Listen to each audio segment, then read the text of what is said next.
I do my show on the Heritage Radio Network because I think it's important to talk about the impact of technology on our lives. I do my show to reach home cooks and help them do better. Because I love getting together with people in the industry. I like hosting my show because, to me, it's the stories about people and their relationship to food that help make the food more interesting and more delicious. Our hosts do their shows as a labor of love, but we still need your financial support in order to keep the lights on and keep the tape rolling. Please become a member today at heritageradionetwork.org. Today's program is brought to you by the International Culinary Center, offering courses that range from classic French techniques in culinary, pastry, and bread baking to Italian studies to management, from culinary technology to food writing, from cake making to wine tasting. For more information, visit culinarycenter.com. I'm Chris Kuzmi. And I'm Mary Izette. From Foment About It. You're listening to Heritage Radio Network, broadcasting live from Bushwick, Brooklyn. If you like this program, visit heritageradionetwork.org for thousands more. Hi, this is one half of Snacky Tunes, Greg Bresnitz, with a little bit of context for today's episode. Recently, when we were over in Berlin, we interviewed a lot of people in the food industry and food scene, 3 of which who are artists using food as their medium. We originally intended each of these interviews to stand alone, but after going through them, we realized they made a lot more sense being grouped together. We wanted to apologize for the format, as it's recorded set to throw to a musical guest at the end, but instead it's just more food interviews. So please enjoy today's episode, and thanks for listening to the show. We talk about food, we talk about music, with musical dudes, finger on the pulse, Snacky Tunes. Hello and welcome to Snacky Tunes. I am one half your host, Greg Bresnitz, coming to you from Neunkirchen in Berlin. I wanted to read something because normally we don't do this, but as a way of introducing our guest, Kim Upstill, today, who sent like the best description ever. From serving fish head soup for loneliness, along with a toast spread with the color of your mother's kitchen table, to quail eggs encased in squidding pasta to give protection in a cold city, or a rich burnt eggplant and pomegranate salad to commemorate the unexpected depth of a good date. The meals infuse public food with personal memory. That's a good intro. Kim, welcome to Snacky Tunes. Thank you. That was the description that you did for your kind of pop-up at Agora Cafe, which we'll get to, but why don't we kind of go back a little bit. Normally most of our food guests come from different backgrounds, but you have a really strong arts background. Yeah. Where did you go to school? I started off at Kaloob College in Michigan, and then I transferred to Evergreen State. So I spent 2 years in each of those places. And what did you get your degree in? Art and critical theory. Mm-hmm. In Evergreen, there's no specific degree. You sort of choose your own track, but that was my focus the whole time. So, yeah. And was cooking always part of your life, or was it just kind of like, I mean, obviously we all eat, but where did it kind of sit along the critical theory? It didn't really start meshing with the critical theory until after I got out of school, but in terms of cooking, my family has always cooked. We moved a lot when I was growing up, and so the kitchen and sort of like this dining hub where my parents would have dinner parties and all these things was really important. And I sort of figured out really early that's how you made friends that stuck. So I was like, I've got to figure that out. What was your, like, what did you used to cook early on for people that would be like maybe we'll go back and hang over at her place? I could do souffles from like an early age, right? So you can like come up to a party and be like, listen, this party's cool, but like, want to come have a souffle? And then it was like, yeah. The souffle move. Was that also like a date move, or was that more like a friendship? Or would yeah, you cook interesting. Yeah, I think this really amazing liquidy chocolate sauce that turns into like this fudge when it hits ice cream. That's more of a date move. That's I was like, you can't not take your clothes. You're already messy. You got something on you. Also, like, if I came over to someone served that to me, I'd be like, are they trying to sleep with me? Like, what's, like, I thought we were friends, but God. Okay. The hope for reaction, for sure. The chocolate fudge move. And you said your parents cooked, because I know that you did like a dinner event with your dad. Mm-hmm. So were they professional, or were they just like amateurs? Well, not amateurs, but Mm-hmm. What type of culinary experience did they have? Yeah, they're both fucking amateurs. Yeah. No, my dad is a really enthusiastic cook, so he was the one of the family who was always experimenting and like inviting people over. And my mother is actually from Poland. My dad's American. Okay. My mother was like the down home, like let's make some really grounding food. Yeah, but I definitely got my experimental flair from my father. And what were some of like Dad's signature dishes growing up? He was really good at mushroom risotto. That was like a thing that I fucking loved. Man, you're a family of complicated dishes. I mean, they're simple but complex. Mm-hmm. Yeah, but he just experimented with all sorts of stuff. In the last few years, he's been really excited about Szechuan, which is like really adorable. And then recently, the sort of Jerusalem craze cookbooks. He's been like riding that train pretty hard. What's his like? Has his like peppercorn count like just like expanded, or like what's his peppercorn game like? His peppercorn it's pretty on point. They move between New Zealand and America, and like New Zealand's peppercorn game as like a nation is like pretty low. Like they're like pretty basic. Yeah. So but he's been bringing that game over there, so that's nice. So they're in New Zealand now. They're back in California. They come back for the summers so that he can go to Burning Man. Oh. It's really important for him. So they're there for a few months. Oh, okay. Mm-hmm. And so, like, has he imparted, like, any of his enthusiasm, or, I mean, obviously enthusiasm, but, like, his knowledge, or, like, are there tips from Dad that he's passed, or talk about the series that you two did together. Okay, yeah. Well, in terms of tips from Dad, there's a 3-step rule for throwing a dinner party. So that's like firm. That's first. All right. That's family basic. So it's, invite them in, fill the kitchen with amazing smells, ply them with alcohol, and make them wait. Oh, make them wait? Yeah, make them wait. Oh, that's interesting. I mean, that's super against everything, because usually it's just, I mean, super, my background is Jewish. It's like feed them as soon as like they get, and they make them full before dinner is served. Right. Yeah. How long do you make them wait? In the events that I throw, I try to not make them wait too long. Yeah. But the moments before the anticipation, that's all part of it. So.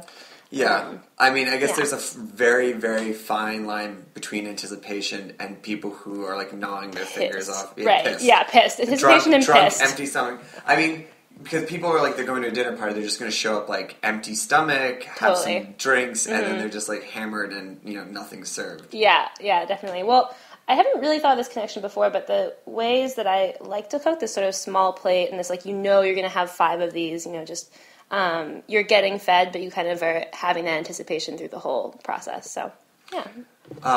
How did you kind of make the jump or the transition into food from your background? Well, I got out of college, realized, art jobs, not so much, and I wanted to travel, so I started working as an au pair, and through that process stopped cooking for myself. And had a whole other drama with that family. I'm not a nice Catholic girl, it turns out. Fair enough. They were shocked, Spain. Yeah. And sort of not cooking for a while made me realize how important it was. And then when I came back from that 8 months of traveling back to California to make some money, there was an opportunity to co-own a cafe with some friends. And what was the name of the cafe? Alchemy Collective. Yeah. Mm-hmm. Yep. And then, so what kind of food did you do there, and like where did you? I mean, were you still kind of like basic cook, or did you like, is that kind of where you began to really pick up the skills? That was basic cook stuff, but then I started throwing events there and I was curating, and then that sort of bled into food in my personal life or events in my personal life, and then after that job I started working as a private chef, and that's where I started, like I just had a budget and literally the people did not care what I was feeding them. Right. Like they wanted like mushy food. Right. Was their description. Oh. Yeah. So you just bought a blender. No, but I took it as like this sort of open challenge to buy as many cookbooks as they would buy me and work through them and start working in my personal practice. Were you able to get them away from mushy food, or was it still kind of just... I don't know that they'll ever leave. I mean, I think they're more on like the Soylent track now. Yeah. Which, have you had it? I have. I'm actually collaborating on a dinner series around Soylent right now. With them or just independent? No, not with them. Yeah. They were at Freeze in New York. They were really? like, I couldn't tell if it was, I guess this is the best thing. I think obviously they were a sponsor, but they had like people in like the spacesuits and just like, my friend and I went to Sundance together and we saw like 14 movies in 3.5 days, and he bought a Soylent. And I had one, and I was like, dude, I'm just going to buy a sandwich. Like, I was like, I get it, and I appreciate it, but, like, we do have, like, 5 minutes. Yeah. What are you doing around Soylent?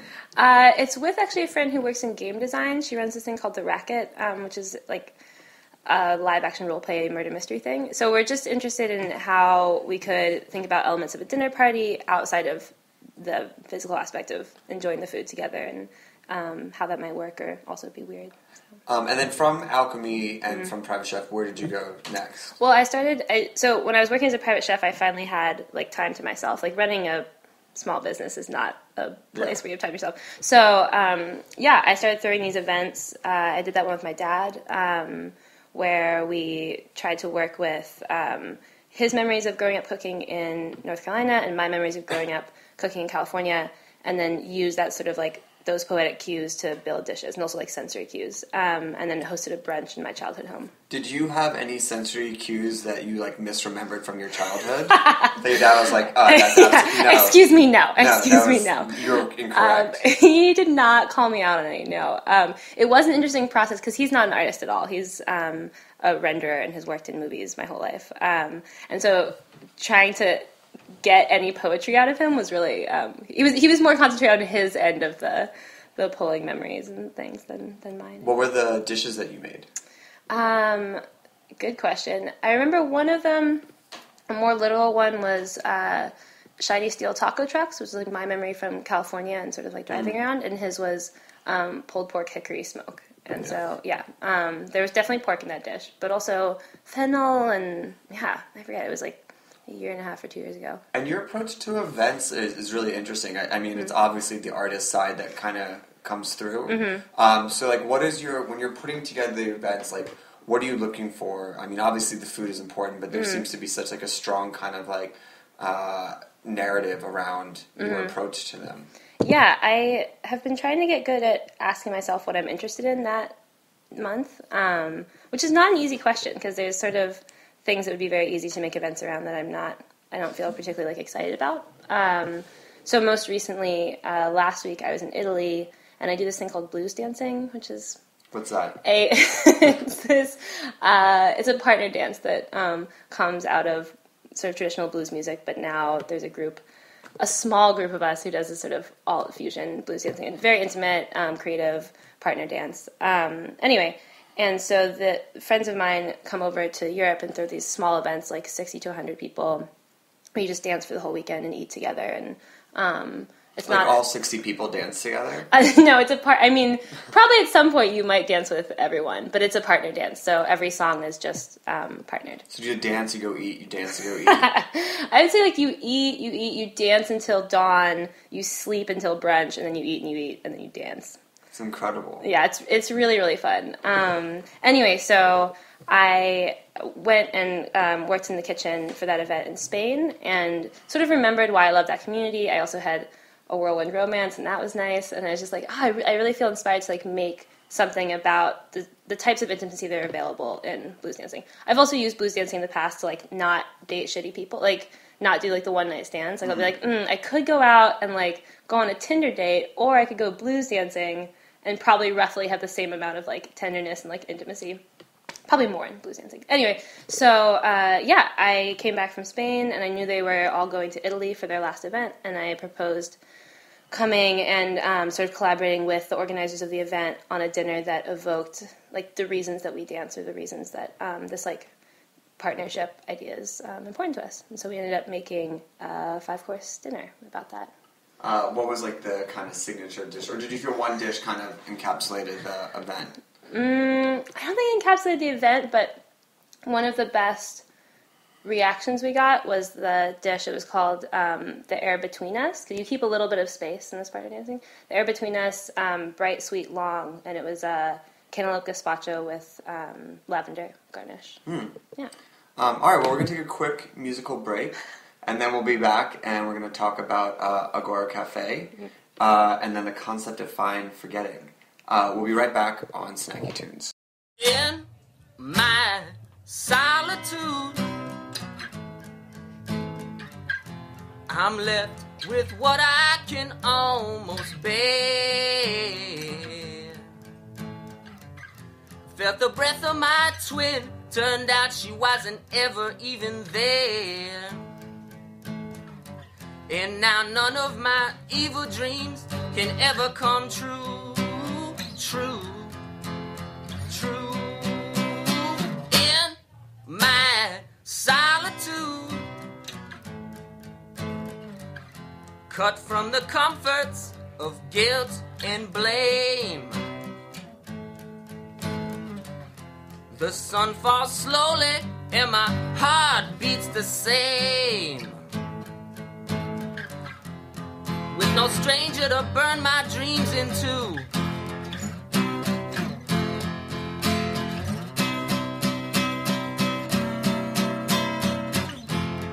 How will all the uncertainty at midnight turn into all the hope of the dawn? Guts full of doom, my heart full of doom. I'm lost without our love. Delusions in my solitude. I kiss the lonely lips of silence, and all I know stays hid behind my eyelids, with no hopes for any more bloody smiles without you.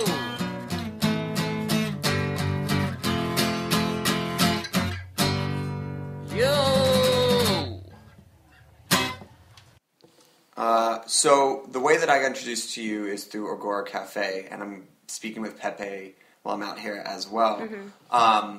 Kind of briefly, can you just tell people what it is who might not know? Sure, yeah. Agora is a collective in Icon. They have 4 floors, or an entire building, and each floor is dedicated to a different element of their sort of collective ideal. So the basement floor, or base floor, is the kitchen and cafe. And for, I think, the last year, it's on pause now. They've been running artist residencies out of the kitchen. So someone will come and propose a project that has to do with the service and running of a cafe, and they'll host that person for between 1 and 3 months. So what was so you did this past April? Yes. So what was your concept? So my concept was called Soft Work Kitchen, and the sort of lunchtime piece of that was called I Made This For You. So I had this idea about playing with, personal public space, industrial kitchens versus personal kitchens, and I was also just really interested in what asking sort of intimate questions, but with a synesthetic quality, could do for generating food and menus, and then also how listening could be, displayed or presented in terms of food instead of verbal conversation. So I proposed this thing where I would interview 5 people every week, and I would have a set of questions for that week, ask all of them, and then we'd have a conversation after that sort of was generated by those. And then within that, from that conversation, I would build sort of one dish with side dishes menu, and that would become the menu of the day for the cafe. So what were some of the dishes that were created? Or what were the conversations and then the dishes that led from that? Yeah, that's a good example. Well, I had one person named Shota, who was actually a guy that I met through the cafe, and he's a painter, and we talked a lot about his work and sort of that this sort of really intense colors are really important to him, and then also this feeling he has about people where he vacillates really broadly between loving and hating them within a conversation or a day sort of thing, and that's he doesn't feel like he can really control that, but there's these very strong, intense feelings. And then his personal practice of walking around the city alone and looking at trees and being quiet and gentle is another piece of his life that's really important. And by the end, he was towards the end of the project, and I started asking, okay, if you want this meal to be an invocation, what is it? An exorcism, an invocation, or an incantation. Which would it be? So trying to sort of categorize what maybe I thought I was responding with. And he said that he wanted a invocation of the sort of that like calmness that he feels when he's walking around. And I was also interested in this sort of like polarity of emotions about people, and could they, if they're coexisting in him, can that be delicious, and can those two feelings exist at the same time? So I made a dish that was kind of a split plate. It was a lot of dark pinks and dark reds. It had some floral elements. It was very grounding. There was like a soft-boiled egg. And I think a cup of nettle tea, wild nettle tea. Anyway, and so I think of him because he was one of the sweetest people that I talked to, and he wrote after the meal, and he said, I had this meal with my friends, and I wanted to share it with them, but I was also like people, in this public cafe, and he said that it was one of the sort of first meals that he had in a long time where he felt that sense of like stillness or like gentleness that he feels when he's alone, but with his friends. And so that's incredible. Really amazing. Were these? I mean, when you presented the dishes, did you present any stories about the people, or were they just kind of just presented abstractly, except for you and the people being interviewed? Mm-hmm. Yeah, no, there's a blackboard that's sort of central in the cafe, and it would say the menu of the day, and so I would pull like words and colors and textures that I've been talking about with the people and use to create the dish, and that would become the menu. So, which was aggravating to the cafe staff for sure, because people would come up and be like, so we're eating like Butch Blues right now? And I'm like, well, yes, and also so that was present in the cafe. There was a write-up about the residency on the wall. There was a sort of visual element done by Drury Brennan, who's a sort of calligraphy artist in the city. And then in terms of the meal presentation to the person, they sit in the same spot every day. I take a picture of them, and I would also handwrite them like not like a love letter, but kind of I would handwrite them sort of what I had thought when I was thinking about the dish. Did they each come in on their own day and eat their food? Yes. Was that a requirement? It was a requirement, yeah. Or it was like a very firm suggestion. Because that was part of it, was, I want to make this thing for you, and it's a response to our conversation. And hopefully it's a continuation of a conversation. Did anyone eat it and be like, you know nothing? You know nothing about me. You don't understand me at all. I had one day that I really fucked up. Because everything I was making, I was mostly making for the first time. Whether or not it was like a new combination or a new technique. I was just like, well, like, this is what I think the conversation asks for, so I'm going to do this. And there was definitely one day where I fucked up two really crucial things, or I just didn't predict sort of effects of things on each other. And the person who had it was like, wow, that was really beautiful. Like, that's so different from it tasting good. Yeah. Mostly it tasted good also. And was this at all documented or put together as like the final project where people can see this? Totally, yeah. So I'm working on a book right now, actually with one of the participants. She's helping me edit it. So it's write-ups about the interviews. It's the notes from the interviews that I was taking.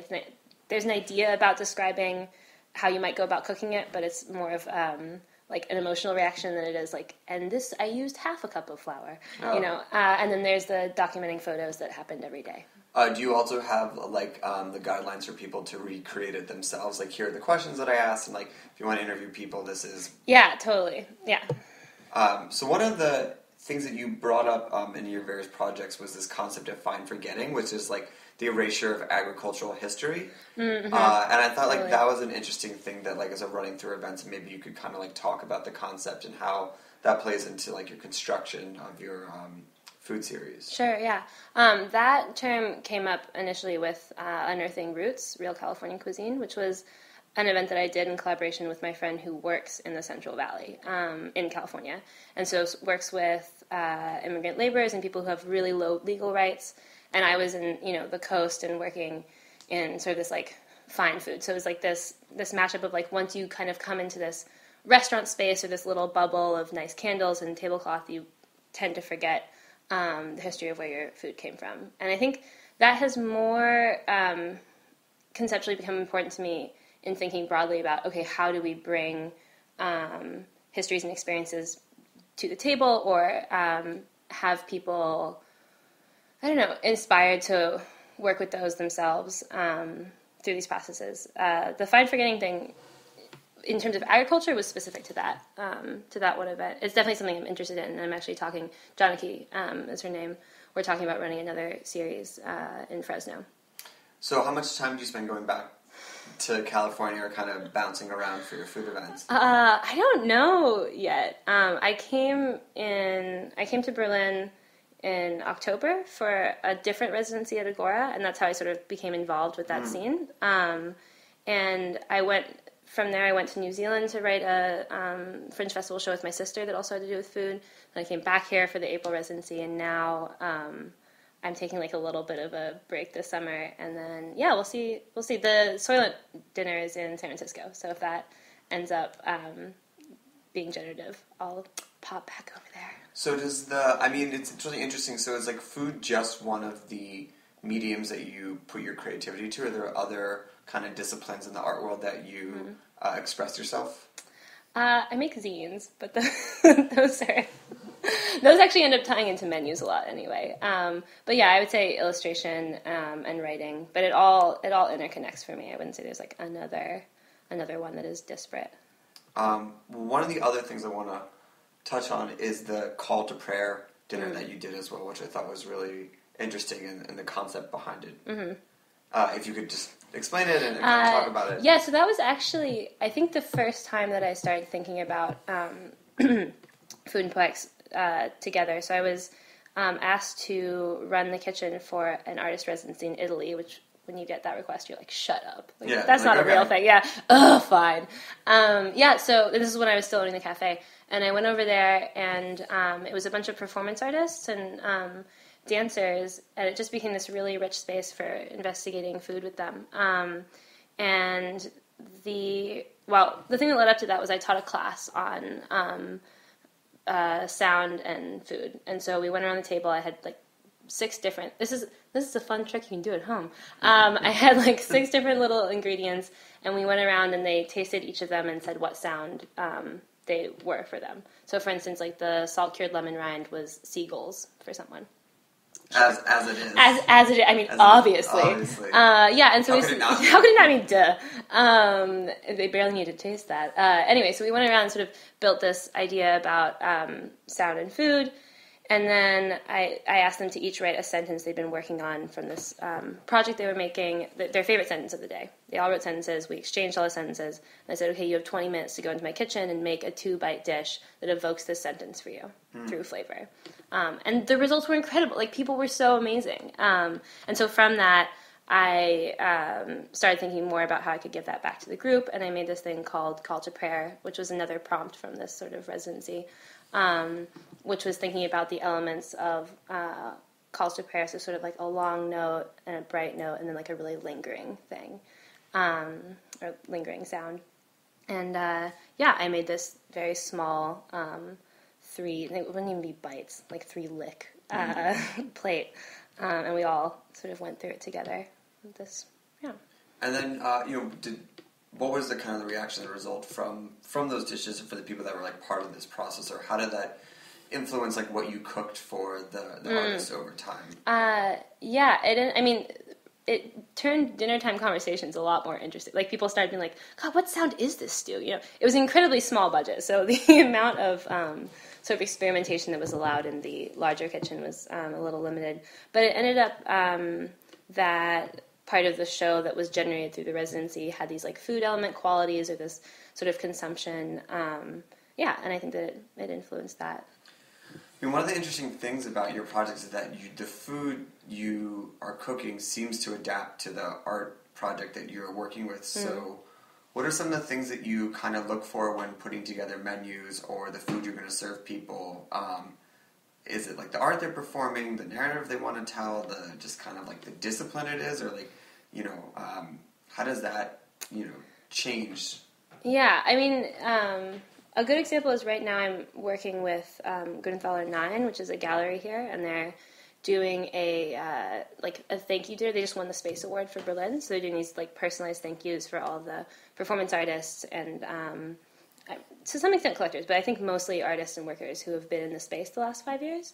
And so our conversations right now are around both around like words of thanks or gestures of thanks and how to make that happen. And then also what the curator brought up recently was like, well, we're inviting a bunch of performance artists, and so like regardless of whether we ask them to, they are going to perform at some point in this meal, which is you can't fucking stop them. Yeah. You can maybe control when, but you can't stop them.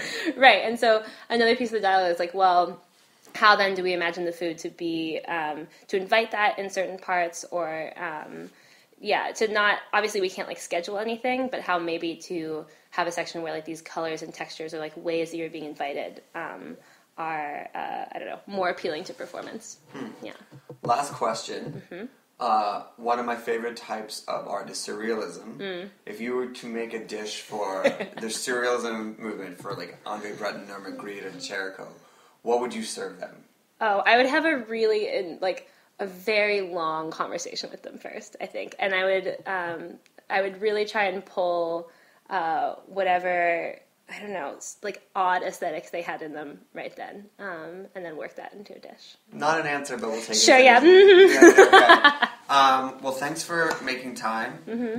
Where can people find you, get in contact with you, hire you to do artistic endeavors? Sure, yeah. I have a website, kimupstill.com. It's a good place to start.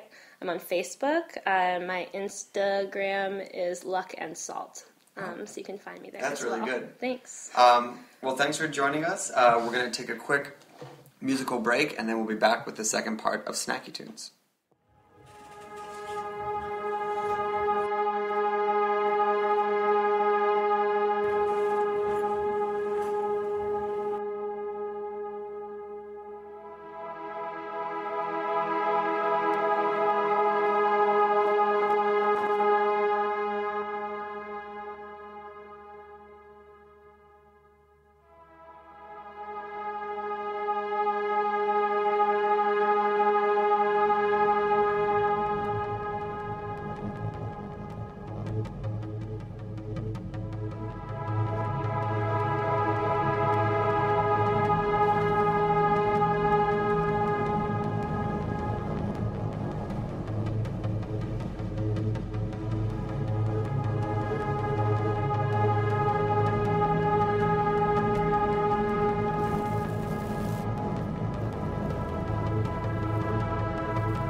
Hello and welcome to Snacky Tunes. I'm one half your host, Greg Bresnitz. I'm sitting in the grass outside Cafe Agora with Pepe Dayaw. Thank you for making time. Thank you for coming.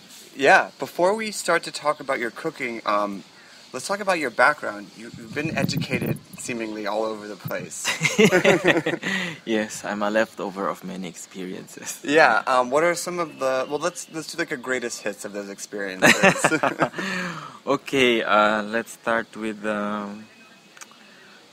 Okay, this is not linear, but I studied anthropology, cultural studies, humanities. It's actually a course, a very weird course from my university that was like a hodgepodge of this discipline. Although it made sense to me when I was doing it.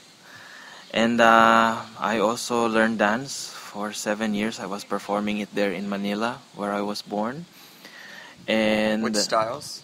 Well, I learned a lot of folkloric dances from the Philippines. And then it opened me up to basically like a love for it.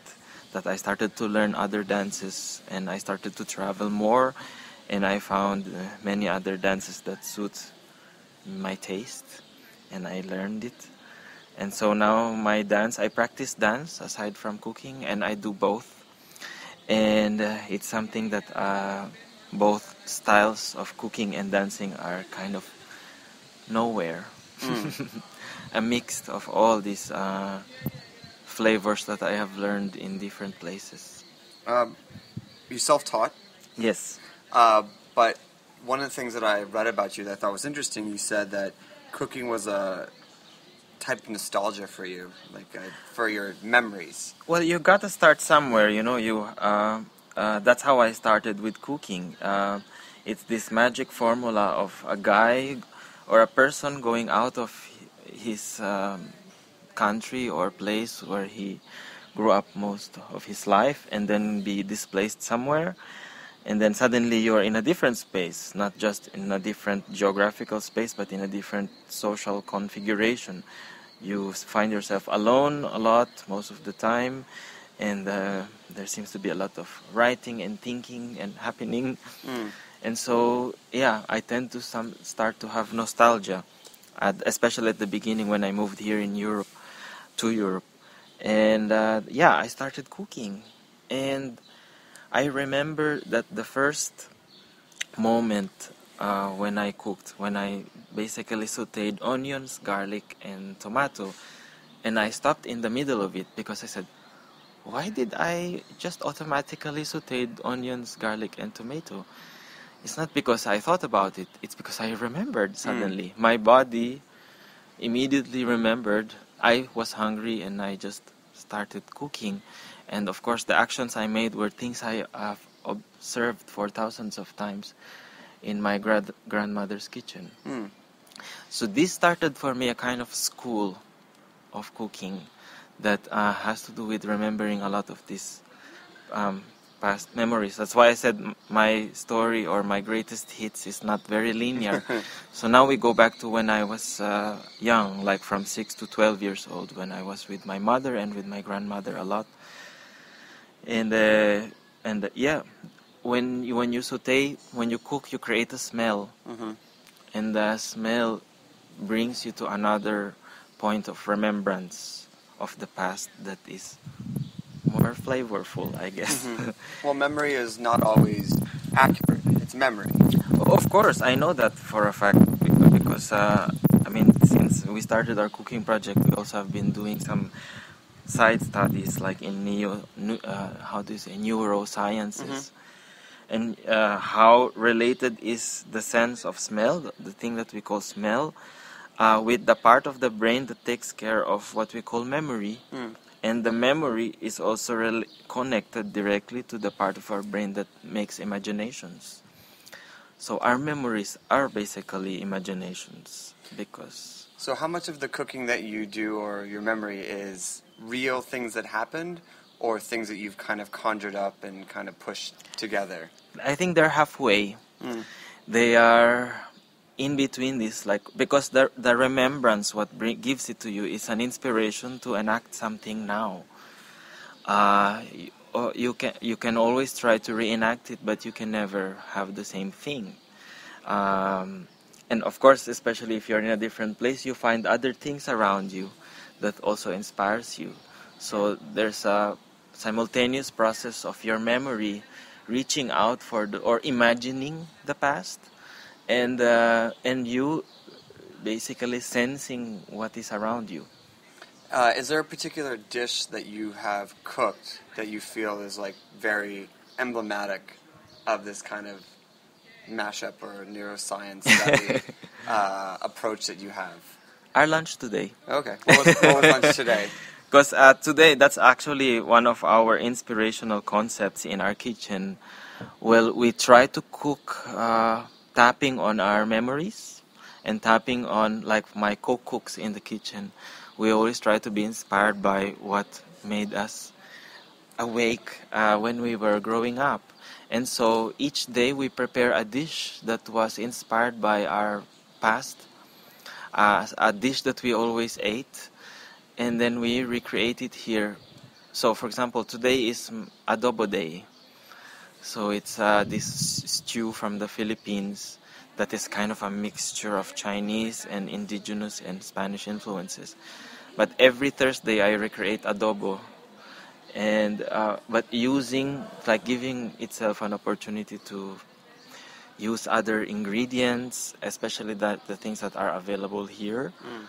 And so then it's like an old and new experience to me. So you have the flavor or the essence, the sourness and the sweetness, the tangy, tropical feeling, and the apples.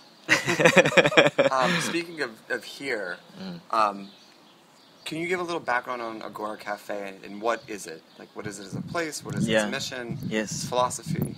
Well, if you think of Agora as a house, so because Agora is a house of many initiatives and collectives, and in itself it's a collective. And an integral part of Agora is the cafe, because in the cafe is where you have the kitchen, and I believe the kitchen is the heart of any space. And we provide the basic, on the practical level, we provide the basic needs of the people who find themselves here in this space for some time or for a long time or casually. So we make lunch and then we open it as a cafe. We like to feed and serve. And and I guess you could say it's a basic necessity in a house.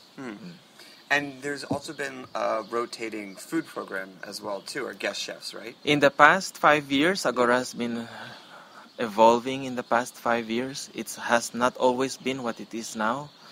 You could say that the concept is growing, and in the last years or so, they and then we, as part of it, have been trying out different concepts of food on if it works or if it doesn't work.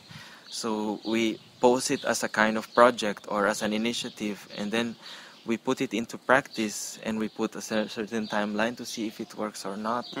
And then a lot of it didn't work, some of it worked a bit, so the leftover of this experience fed into the next one. What are some of the things that didn't work that you learned from in kind of that approach?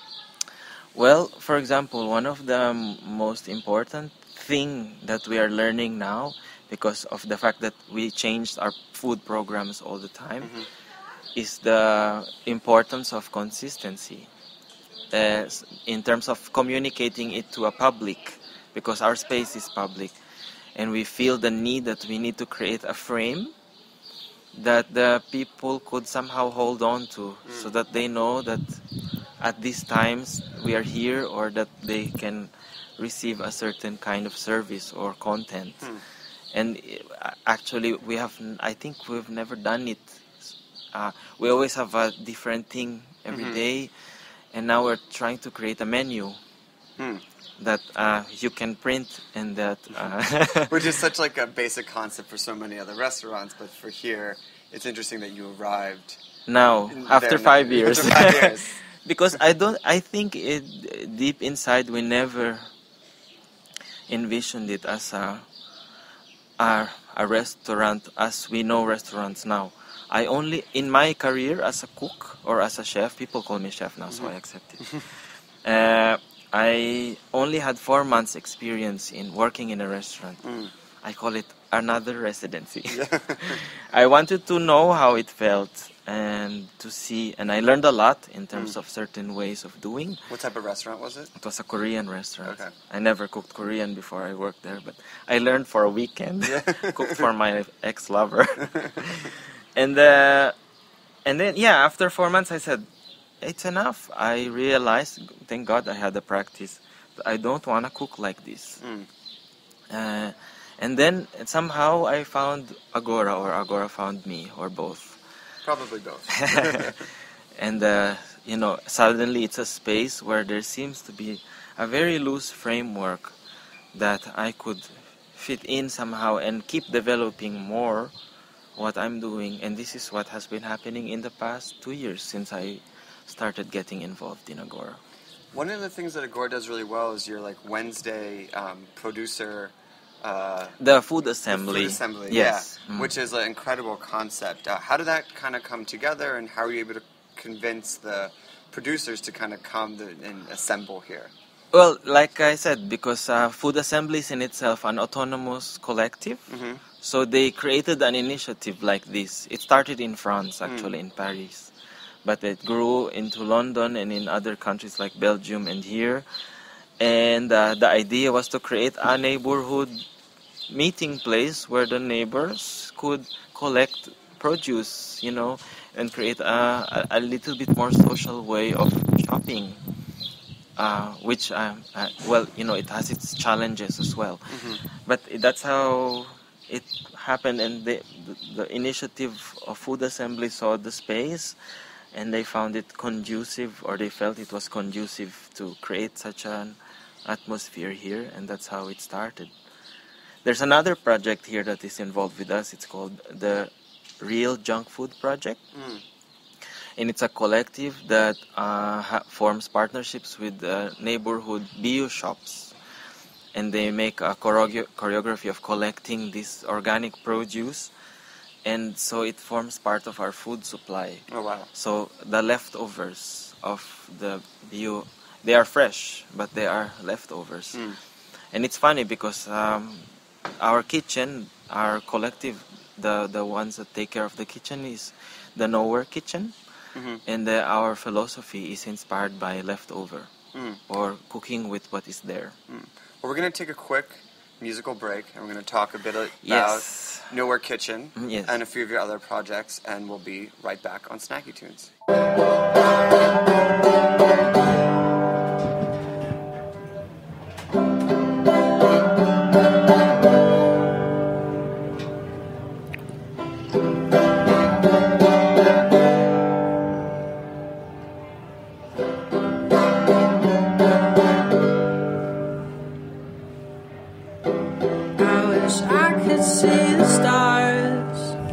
City lights keep me in the dark. I belong in the trees. The Big Dipper's reaching out for me. I breathe that 3 a.m. breath and mutter your name in vain. Curl up in shame. So meet me down the road when ages kiss my bones. Love left me running.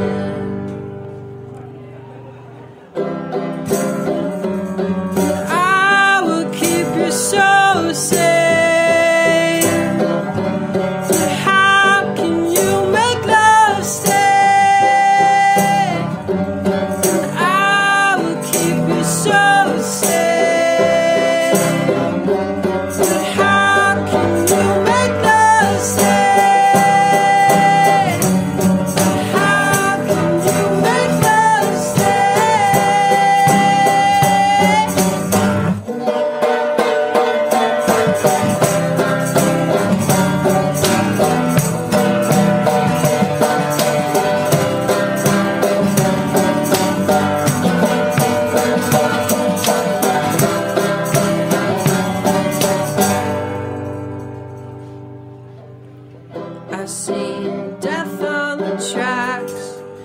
that little space between human contact. I miss your hands most of all. Your fingers always whispering after lacing up my spine. And I wish I could see the stars. I always find you in the dark. I always find you in the dark.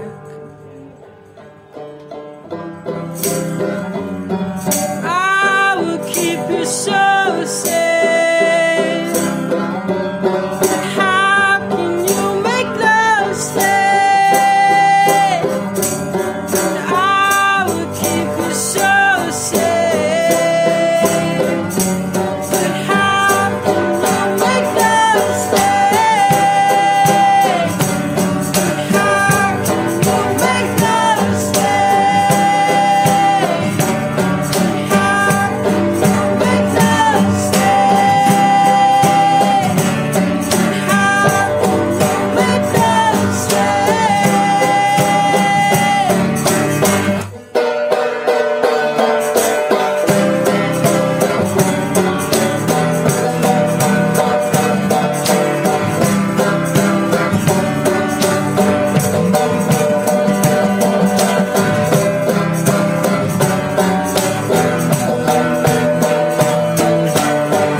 mentioned Nowhere Kitchen. What is the larger concept behind it? Well, Nowhere Kitchen is right now currently a network of autonomous cooks. It's funny, serendipitously, none of us trained as cooks, the ones who are cooking with us. But we do found something in common, a leftover in common amongst all of us, cooking stories. We all had to tap into our cooking stories in order to activate this thing inside that inspires us in the first place to cook. And are these nostalgia. So it's nostalgia cooking stories, not like, oh man, I like really sliced my hand open. It's more like childhood or younger memories, that type of cooking stories. Yes, like Danilo makes stroganoff every Monday. It's a Brazilian dish that they appropriated from the Russians, but it's actually, I like the Brazilian version better. Is that off the record? Oh, no, that's fine. It's fine. And he cooks it every Monday, and then when in the middle of cooking, he said, "Pepe, I just remember, this is what I ate on my 6th birthday." And this is what I like to bring out, a more organic reason for cooking. Interesting. Because everyone, in all the interviews were like, they're like, how are you influenced? And everyone says that they taught me about flavor, they taught me about this. Not many people say, it was my mother's, for me, like my mom's jam. We grew up every summer. She makes jam from scratch. Something that was such a given that, you didn't know. But that to me was like the time and the care for that. Yes. You never really started, it's like, okay, so what was the dish from your childhood that, inspired you to carry on this tradition? Yeah. I never learned the power of this, of what we're talking about now. I only, if I didn't dance, dance taught me a lot about the relation of what you're, this repetition. Because in dance, you repeat a lot. And then you realize in your childhood, your mom repeated something a lot. It's an invisible practice maybe because it's been there. But now that I cook, I am aware of how many thousand times I saw my grandmother's back in that kitchen while I was watching black and white TV on top of the fridge. And that's how I got familiar with sauteing onions, garlic. She never taught me. Right. I just embodied it, I guess. And it took some kind of action from us, an initiative, an intention to awaken this passion. And your philosophy on leftover is actually not leftover, and I think it's a really beautiful way. It's more intentional. Yes. Well, because This project started, in my point of view, 3 years ago, when I was living in Madrid, in the middle of what they called an economic crisis. And so there seems to be a crisis everywhere, and everyone was talking about crisis. But everyone never stopped eating. They were eating while talking about the crisis. Right. So I made a series, intended, a series of dinners in people's houses, people I didn't knew before. And I only armed with the spice kit. I went there unrehearsed and cooked with their leftovers in their fridge. And it evolved as this, what we're doing now. I never knew about it, I never envisioned it before, but I had an intuition like, okay, I was hungry and I like gossiping into other people's lives. I'm an anthropologist. So what can go wrong with that? Yeah. And the practice itself created for me a methodology, a way of doing things, or a way of tapping into this thing I call intuition, and how to work with it, and how to improvise with what is there instead of always just thinking about fulfilling the recipe or trying to look for something that is not there. And so it started as a leftover project, because people understood and they seemed to love the project. And I realized it only later. That's why, oh my God, why are they receiving me so successfully as a cook of leftovers? And I wanted to make my life as an artist in Madrid. And I thought, oh, okay, I don't cook leftovers. I'm an artist. Yeah. And hello. This is Renata. Hello. But say hi. Hi. Say hi to New York. Hi, New York. And I learned only later that for them, leftover had a kind of negative connotation. And it made me question, what is leftover for me? Does it have negative feelings as well? And I realized it did. But going back to where I grew up, in my mother's island, where she grew up and where she was born, leftover means tada. It's translated as tada. And it's literally means, it's a verb, so it's not a noun. So it's an action word. It means to leave something behind. So it's an act that people do in order for the next cycle of time. So when I say leave something behind for me, it applies to everything, especially food. And then that explains why, that's why there are so many dishes in our culinary that become more delicious after 3 days. When things settle. Yes. It's like usually the word that is associated yes. with it, which is such a powerful word. It's beautiful. It settles and the flavors come together even more. And we forgot about this. A lot of people did. And that's why, hence, leftover became a very negative word. Right. So you've reappropriated it to be something incredibly more positive. I did, but it took time and practice. Yeah. And it took time also inside myself to accept my own leftovers. Thinking they are bad or I didn't want to remember. I didn't want to remember my grandmother so much. I used to have some memories of her that I didn't want to remember. Right. And then did this allow you to not just deal from a culinary standpoint, but kind of make peace with the memories? Acceptance. Yeah.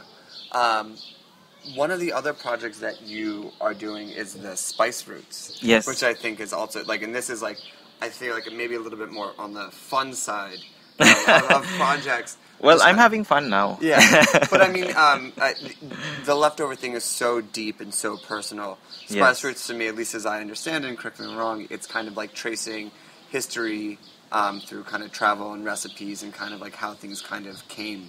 Well, isn't that also deep? Yeah. It's very deep. Maybe it's viewing things at arm's length as opposed to looking completely inward. Yes, but the thing I do with it is that, that's what we think of history, an arm's length, something that we can visit from time to time and not have to do anything with. But I also realized that it's with us all the time. And so the spice roots is a fun way, yes, of encountering the past through a melange of my folklores. So I invented spice roots in order to make sense of the things I do. Dance, cooking, anthropology. Or I call it the legitimate form of gossip. And this is where I can combine it through such a project. And for people, it's a dinner project where people come together and we cook something for them. And we present the cooking and the serving and all the stories in between as a choreography. So we take into account everything that happens in a dinner. Can you give like an example? From the moment they arrive until the moment they leave. And for example, the moment when we serve the first dish, this is very important. We have to set the tone for the whole evening.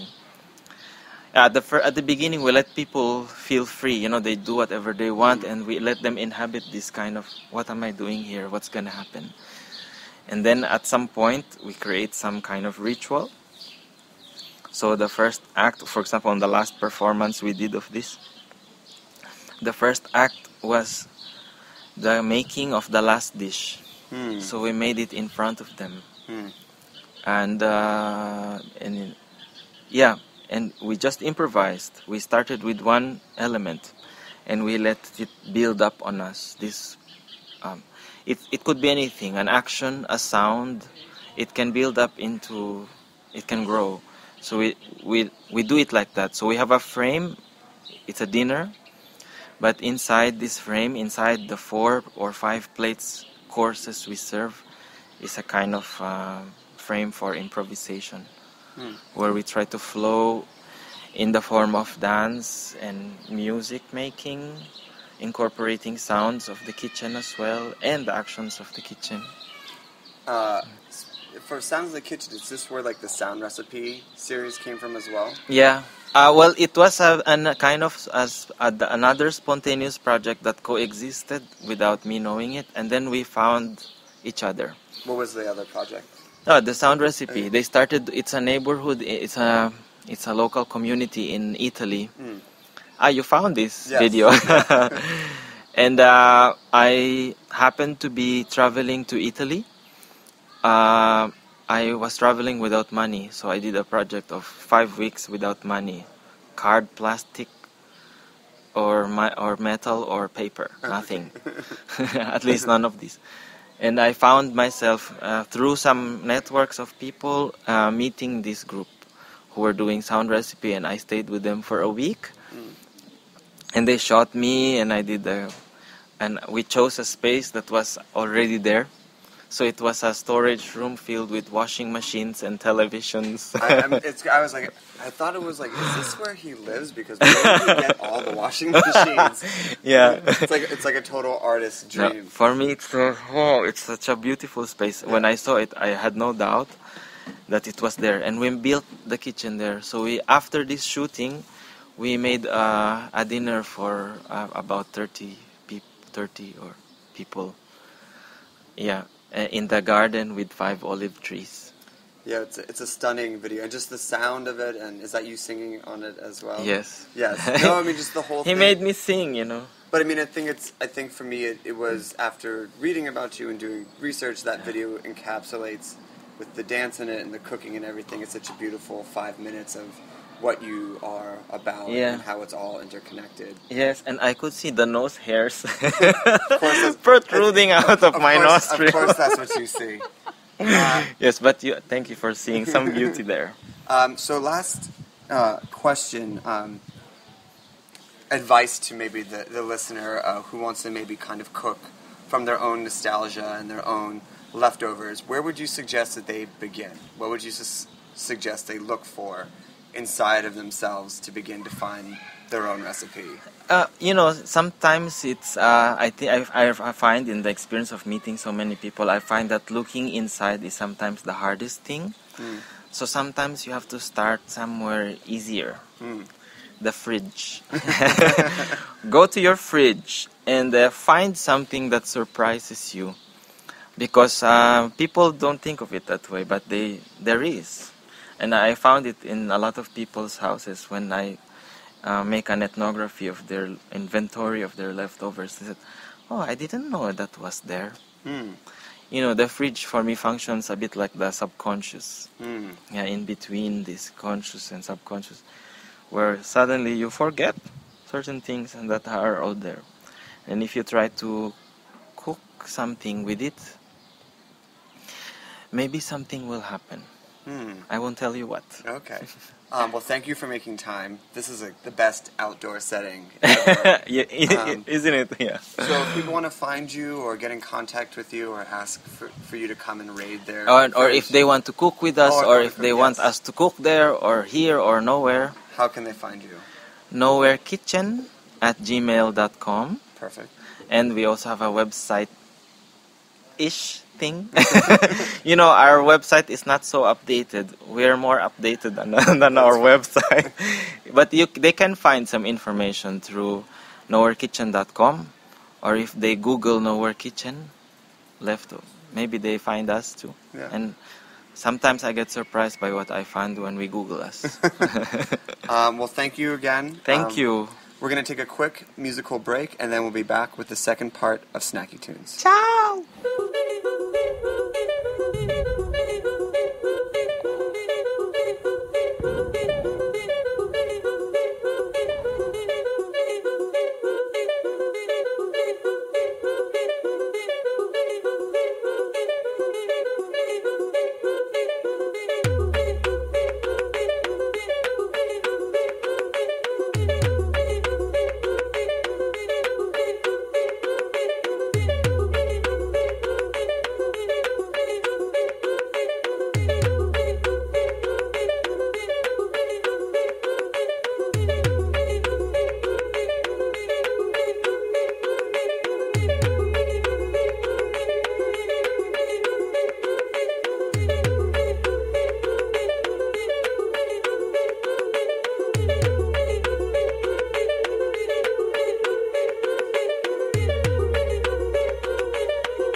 You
Hello and welcome to Snacky Tunes. I'm one half your host, Greg Bresnitz, coming to you live from a living room floor in Kreuzberg. I'm here with Joel Isaac Black, who is currently the chef at Fama and Kauter Schmaus. Did I get that?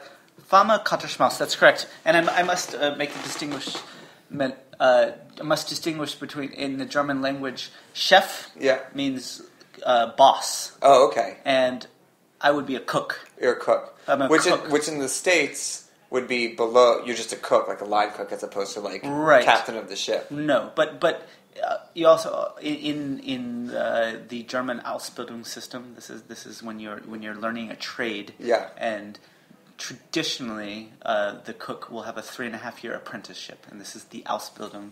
So when you earn the title cook, you are the equivalent of what a chef is in America. So have you done your internship? I have not. Oh, okay. I am completely self-taught, and this is significant within my my kitchen and the peers that I interact with. So we're going to get to that, but let's go back. I can't help but notice your accent is somewhat similar to mine. So where did you grow up?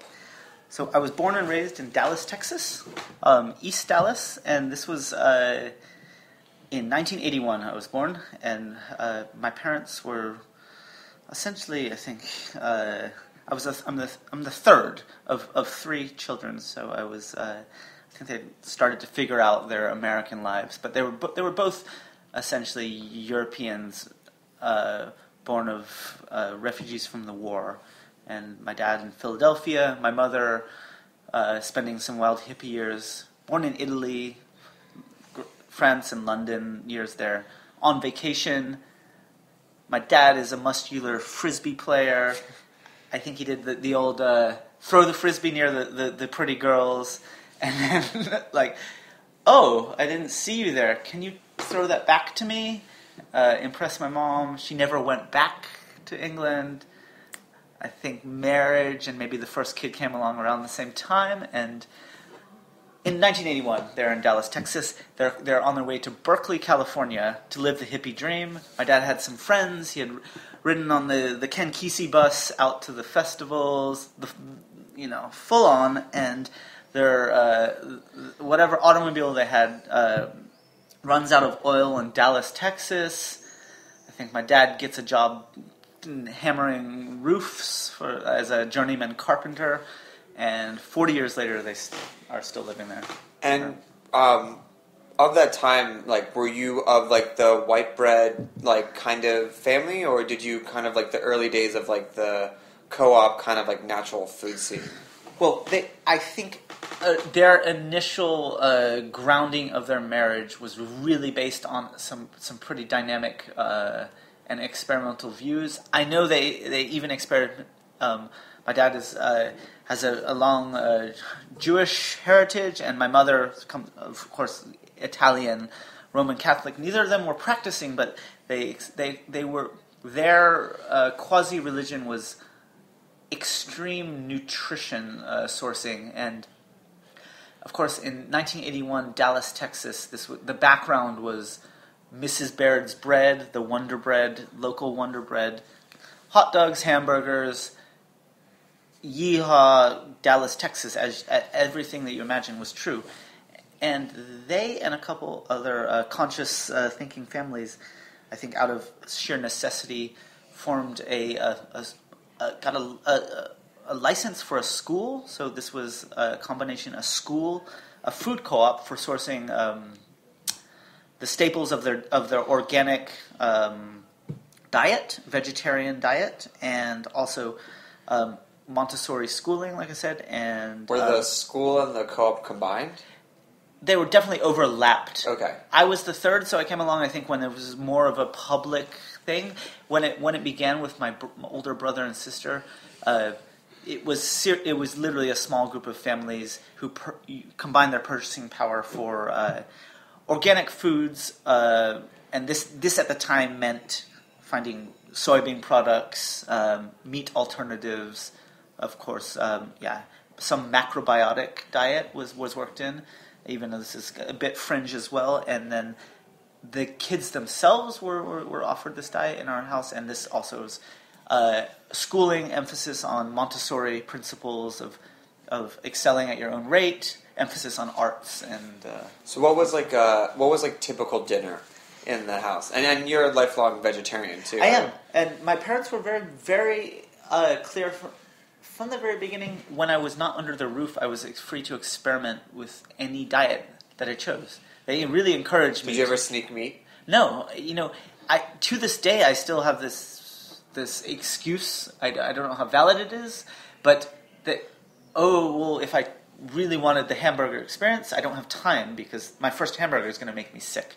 Right. Because the enzymes in my stomach will not process that. No, so a typical meal was highly, highly influenced from a Mediterranean diet. My mother would make incredible salads, and the greatest culinary thing she imparted was her pace throughout the day. She is always preparing for the next meal, leaving things out, toasting things that will then be used for the next meal, steaming things slowly, and this doesn't work into your normal young person pace where you have school, soccer practice, rocketry camp, these activities. But she, at the time, was pursuing a career as a nurse midwife and would have very strange hours, staying up all night with expectant mothers and then doing yoga with them, and then her refuge was the kitchen, and she would always be slowly working. So what would you beg Mom to make? Well, I was always a fan of the most cheesy Italian stuffed things. I don't think any of my siblings or I were ever overweight in any way. We were quite athletic kids, but pasta-based dishes and her salads. I think she imparted the importance of a salad as a main part of the meal. Yeah, I've noticed this here. It's actually super. The salad is always but it's like it's the first course or it's the side to something. Same with our. Where parents. I grew up, the salad was the substantial thing, and this means it would often contain grains or tempeh or tofu or more significant sources of protein, beans perhaps. Where it was definitely the bulk of the meal, and this was always a comfort food for us. So when did you start cooking? Well, I think I was a little precocious kid, and I always wanted to impress people, and this later manifested itself in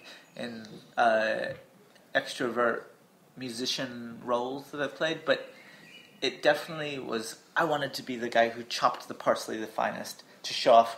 When my parents' guests would come over and be like, they could say, "Joel, chop the parsley," and I could beam with pride from the corner of the table.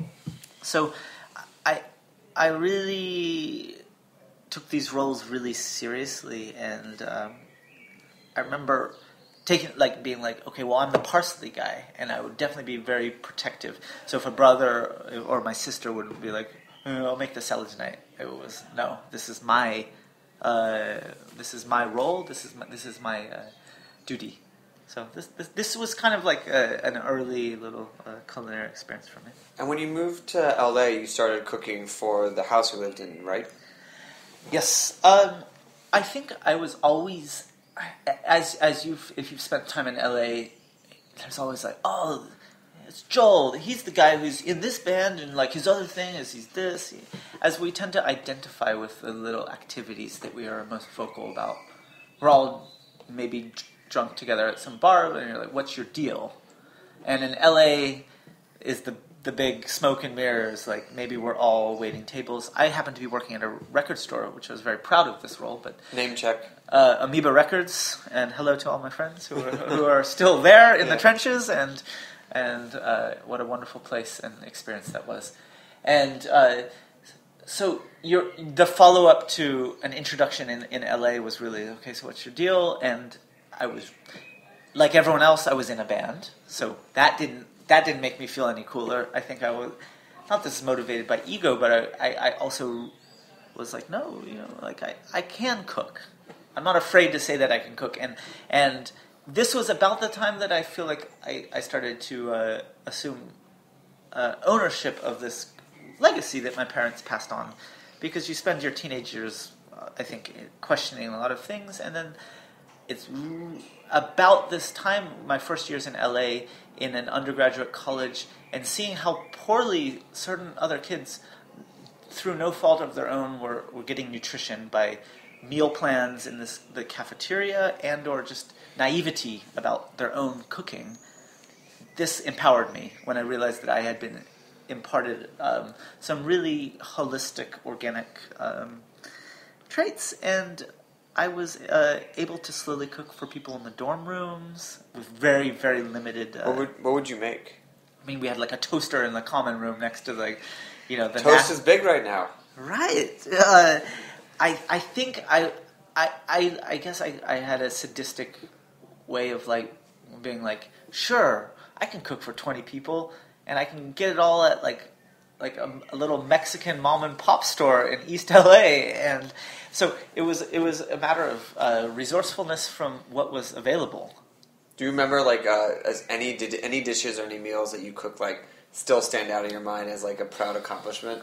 Well, I mean, I was able to make like chilies and things like this. This is not so technically challenging, but thinking about textures and stuff, how you can cook, and using tortillas, and also unexpected things.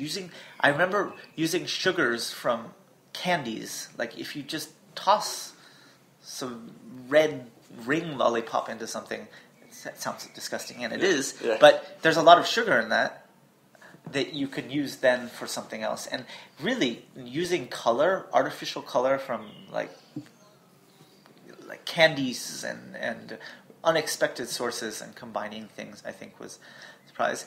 I always have a well-guarded family popcorn recipe, and this is a super savory popcorn with brewer's yeast and some among other kind of hippy-dippy ingredients. But this was always a hit, so much that at one point I was introduced as like the good popcorn guy. Oh. And then I feel like perhaps I had gone too far.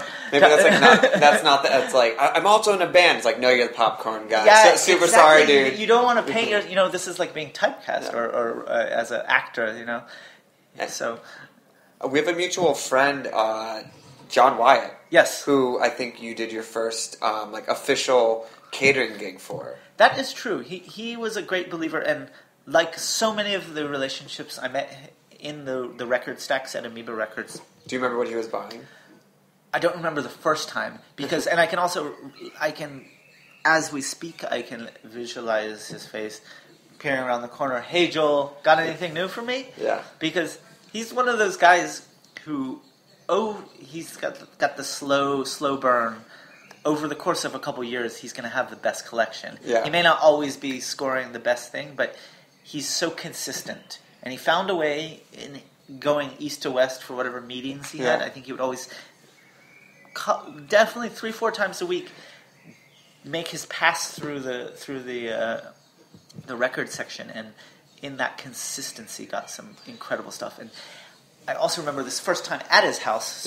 So the occasion for this cooking was, in addition to his now almost civic duty to attend these in the Hollywood Forever Cemetery, where they project classic movies that are incredible landmark pop culture moments for many of the crowd. And there's a photo booth, and there's also a sympathetic DJ, and his music friends from Dub Lab LA, another shout out, just really deep music heads on the West Coast. He would draw from this great roster of DJs to play sympathetic DJ sets before and after, and the magic for LA people to enjoy the weather outside and in a graveyard, and it's projected against the side of the crypt, and it's magic. And he had, through this organization, he would often be in contact with producers and archives, people who manage archives, administer archives, that would have a lot of films that were not licensed for whatever lawyer problems they had for public display, yet were legendary behind the scenes, often music documentaries. I believe this gentleman died. I can't recall his name, but he did a lot of documentaries on Shelter Records, Leon Russell, and some just like classic Americana. Of course, Bob Dylan, Lost Reels, these kind of landmark '60s moments, psychedelic outtakes, some European stuff. He would use his backyard home, which is an unbelievable property up atop Mount Washington, which itself is a beautiful enclave, and these were just magical moments. And everyone who walked through the hedges was just some great music DJ. Someone who had a lot to share, and some way or another I was recommended. I don't recall who made the exact connection. And Popcorn guy. I knew this was something, and this was, I think, just sheer frustration with, as you can be in LA with only being at the record store, exhaustion, and then like wow, this is culture, this is happening. No, I got to do something, and I didn't drive. I never had a California license, and I was mugged, and I never bothered to get a thing. I couldn't afford a car. I was paying into tour vans and broke, as you are in LA. And I had to borrow a friend's car and go to Burbank, and I remember just fighting rush hour traffic and with a shopping list for this event, and thinking, wait, he didn't even show up. And he had an assistant, some beautiful LA girl, like walked up to me in the record store and was like, Joel? And I was like, yes. So I believe this is for you. John sent this to me. He said you can stop by tomorrow at 2. And I was like, oh God, what is this? And it's like an envelope full of cash. And I was like, shit, man. And then I'd been to one of these screenings that he held in his backyard before. And I don't recall the menu or the food, but I was like, okay, I got my work cut off for me. But that was really like, okay, I can kick this into gear, bribe some friends with booze and fun, and just give me some cool, beautiful hippie girls, just hang out here, come on, man, like, help me, like, in this kitchen. And his kitchen is really small, full of, like, delicate, like, tequila dispensers. And, as you find in LA, like, mid-century craftsman kitchens, it's not so much functional, but I was able to put out a menu, and I was really conscious of the way people moved through the party, and I would send people out dancing among the crowd in the backyard that was gathering before this screen, which was just something suspended from the trees as the backdrop, and serving popcorn, but then also having like a little bell where I could ring, and then I would have a table full of little bites, and I was good at make hors d'oeuvres, I would say, and that was the best way. But okay, well, we're going to take a quick musical break, and then we'll be back to talk about Berlin and your cook employment. Cook employment. Employment is a good word to use because labor and job and labor and wages and things mean something in a social system, people. But we will be right back on Snacky Tunes. Yep.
The International Culinary Center is a proud sponsor of the heritageradionetwork.org. The ICC, with locations in New York and California, provide cutting-edge education to future chefs, restaurateurs, and wine professionals. We're proud to claim Dan Barber, Bobby Flay, and David Chang among our honored alumni.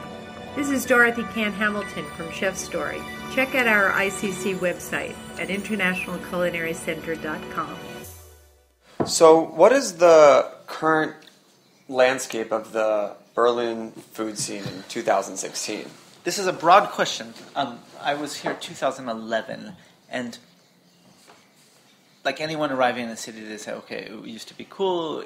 And in a lot of ways, I'm sure it was cool because you found your little bars, your little restaurants. And I really can confidently say that Berlin was so stubbornly about itself, and it still is to some degree, these attitudes that things don't have to exist on the internet. Not everybody has to instantly be aware of you as a bar, as a restaurant, as a culinary movement. And in the last 5 years, it's certainly absorbed some of the internationalness and the instantaneous trendiness. And that's in no small part to the amount of people moving here, as anyone who's read any article or kept track of these migrations would say. So in 2016, I would say we're looking at a place where there's really, really healthy things, and there's also some, like anything, there's coattail riding. So whereas LA had its food truck craze, or anywhere, and these aren't so phenomenally revolutionary ideas. They're just good ideas. Mm-hmm. I don't discount them, and I think there is great food to be had at all these things. It makes sense how convenient it is and how it works for events and everything. But so Berlin, I think, has had some people come over and are like, we're going to do pop-up this, and there was a pop-up dinner craze, and in Berlin it still is great and still could be great. I mean, the amount of locations that are abandoned and to some degree way more interesting than the suburban landscape that you would experience in a lot of other places, make for incredible meals, and also the lax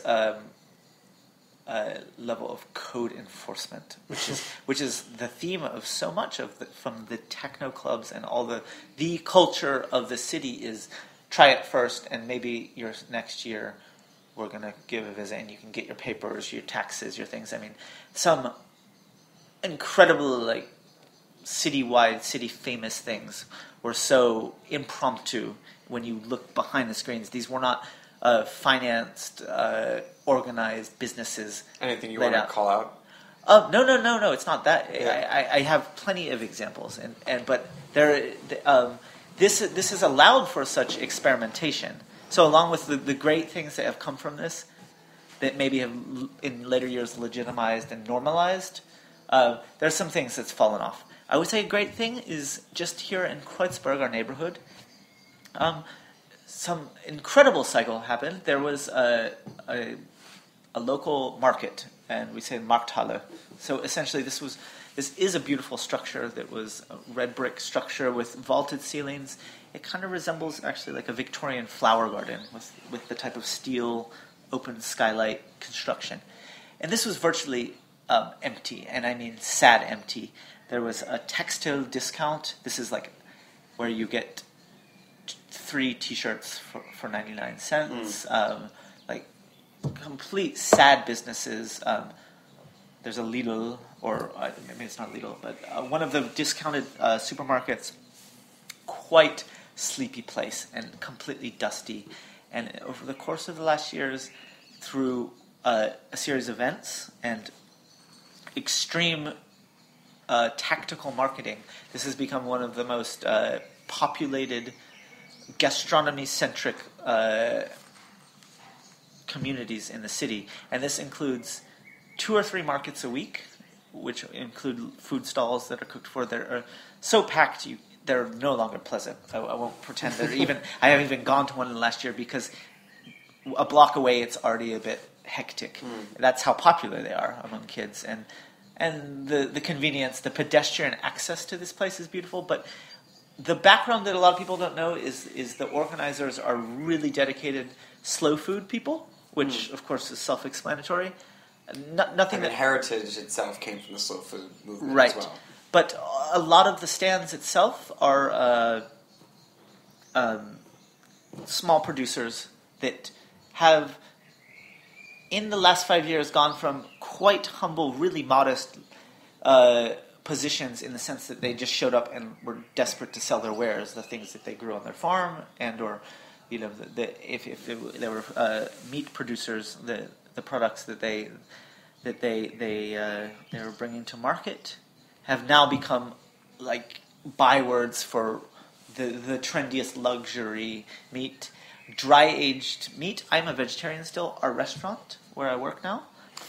Let's talk about your restaurant. So, sources food from the Markthalle, and this is a new connection. And again, I thought these worlds were separate. This was like a humble butcher who happened to have a small farm, and now it's supplying a quite above ground, trendy restaurant. So let's talk about the restaurant. So it has a bit of a storied background, legendary background, if you will. Well, the whole community existed long before I was but a twinkle in an eye in this Berlin story, and this starts back with the Bar 25. And again, this is divisive. It's you bring it up at a party, people roll their eyes. People say, "Oh my God, my life changed." This was definitely like a Studio 54, though, for a certain era of Berlin kids. And this was a piece of squatted land along the river. At first, it started with little circus wagons, little construction wagons. They sold beer out of the window, and someone brought a box because when all the other clubs ended up, they wanted to have an after-hours session outdoors, as raw as could be. Within years, it grew into this positively unbelievable culture of this circus of techno. It had its own labels. DJs, of course, were legendary. Careers that are giant now were launched there. And it became a byword for European clubbing, was the Bar 25, because of its marathon parties.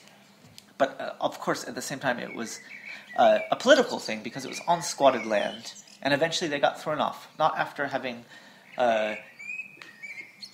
crazy protests on the river where they blockaded the river, and then just there's movies about it. I mean, and certainly it had its time. And this crew was evicted from their land and found refuge directly across the river in an old factory. That this is the industrial banks of the Spree, right in Kreuzberg by Mitte, very central location. But this is still such industrial land that's at the time was unclaimed or underdeveloped. And developed is a loaded word in that sense. But this was a crumbling factory that was originally a soap factory built. It was a refinery for soaps. During the war, it even built munitions. It had some sort of darker side with slave labor employed for the war effort there. And this was a towering complex. And the immediate outgrowth of the Bar 25 was the Kater. And this is called Katerholzig. And this is the male cat, the wooden male cat. Here, do the literal translation. Kater is a slang word for a hangover. And so it's like the wooden hangover. And the logo is a winking cat with an X in one eye. This place is notorious for both its unbelievable debauchery, long parties. It's unbelievable circus atmosphere, and this is a place that puts its money where its mouth is. Like, they built an artificial tornado my first week there, with film wind machines suspended in this courtyard, and then threw paint powder and painted 2,000 guests. You know, they really were out there pushing their things, and the crew itself was the DJs. The builders, and these were incredible carpenters, and the whole wooden thing comes from the fact that they would take environments and steal wood from all over town and reuse wood to build incredible fairy tale lands. So they would have dance floors with an entire forest of walkways, like an Ewok village that's also got dance floors above you. And this was all built like overnight. So these people were just absolute techno building creative freaks. A parallel to the Fusion Festival, which is a big back to the land kind of hippie wagon culture. All these people lived in wagons. They had really alternative lives within a city. So it's really ahead of its time super urban pirate living.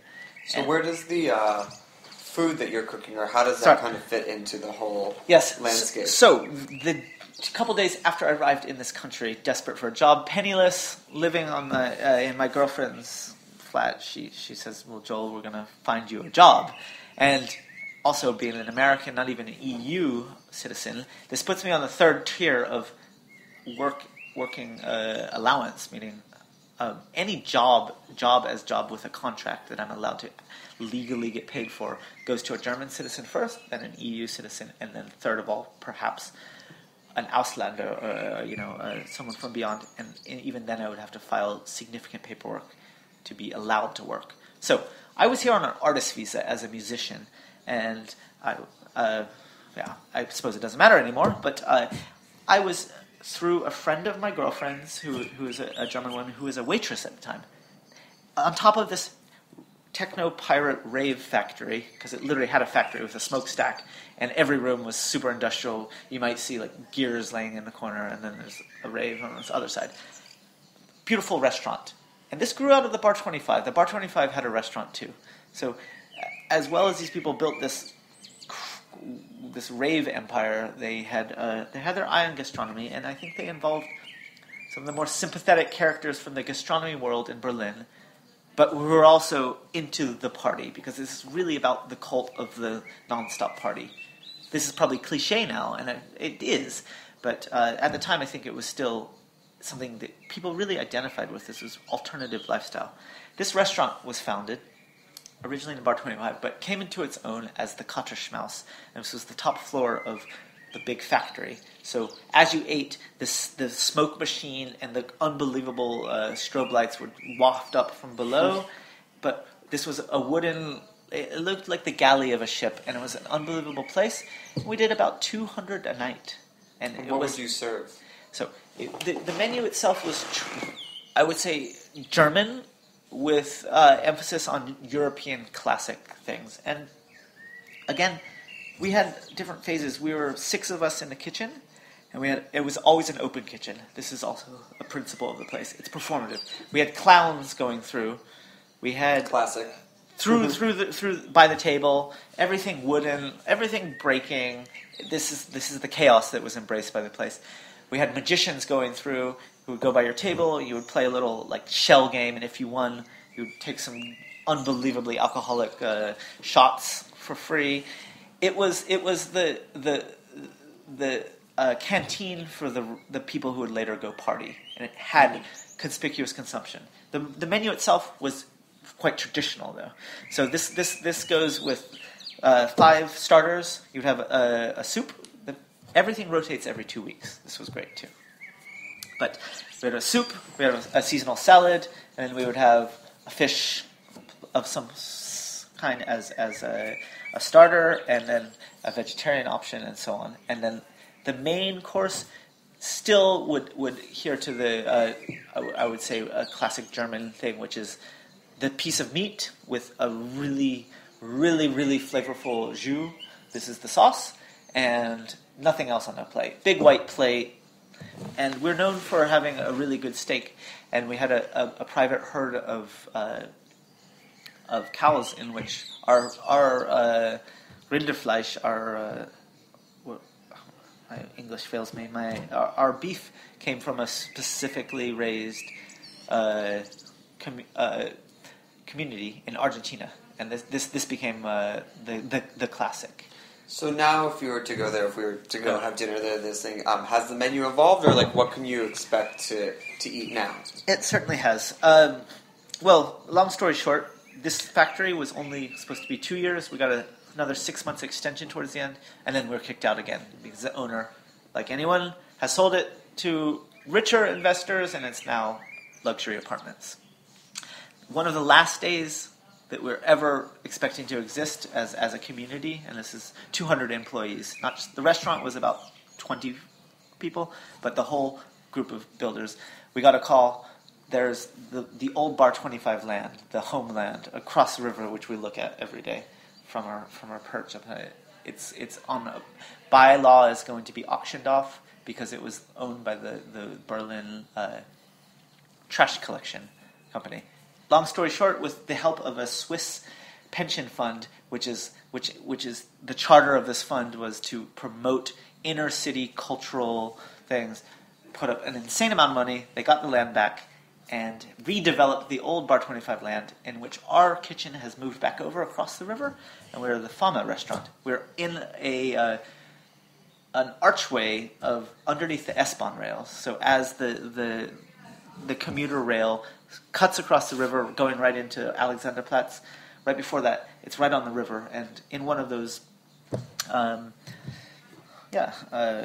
archways is our restaurant. And with this move, the kitchen became quite smaller. Not only smaller, we produce all our food in a container, like an old shipping container. This is the analog to the old Bar 25 where they lived in wagons.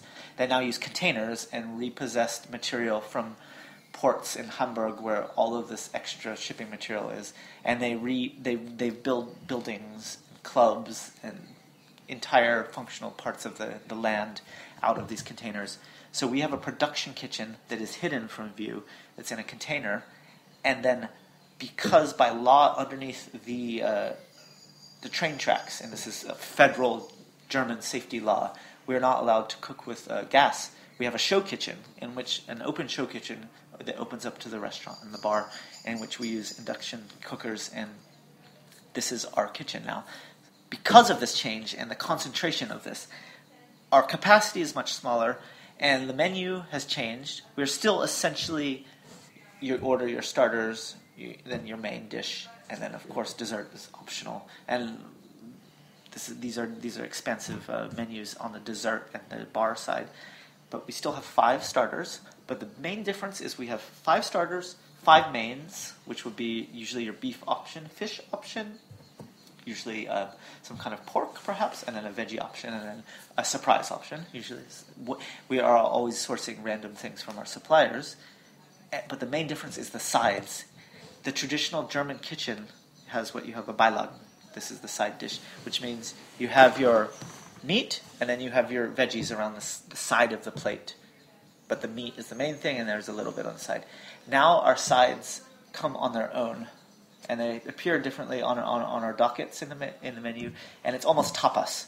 So we have very basic starters, very very basic mains, but there's a much more emphasis on sharing a variety up to 10, 15 of these sides, and they're very, very creative. And this is our one of our greatest chefs. There is such a fantastic and creative gentleman with vegetables, and his ability to transform seasonal vegetables into creative combinations. And they come in quite small bowls, but they're really good for sharing.